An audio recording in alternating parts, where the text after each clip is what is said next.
ஈரோடு பெரிய மாரியம்மன் கோயில், சின்ன மாரியம்மன் மற்றும் காரைவாய்க்கால் மாரியம்மன் கோயில்களில் குண்டம் மற்றும் தேர் திருவிழா கடந்த மார்ச் 19ஆம் தேதி பூச்சாட்டுதலுடன் தொடங்கியது. கடந்த மார்ச் 23ஆம் தேதி இரவு 3 கோயில்களிலும் கம்பங்கள் நடப்பட்டு தினமும் பக்தர்கள் கம்பத்திற்கு புனித நீர் ஊற்றி அம்மனை தரிசனம் செய்து வந்தனர். விழாவின் நிறைவாக கம்பம் எடுக்கும் நிகழ்ச்சி இன்று மதியம் 3 மணிக்கு நடைபெற்றது.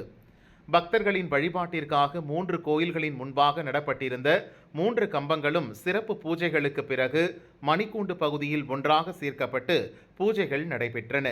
தொடர்ந்து ஈஸ்வரன் கோயில் வீதி உள்ளிட்ட நகரின் முக்கிய வீதிகள் வழியாக கம்பம் ஊர்வலமாக சென்றது.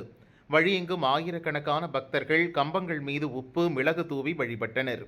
பொதுமக்கள் ஒருவருக்கொருவர் மஞ்சள் நீர் ஊற்றி உற்சாக கொண்டாட்டத்தில் ஈடுபட்டனர்.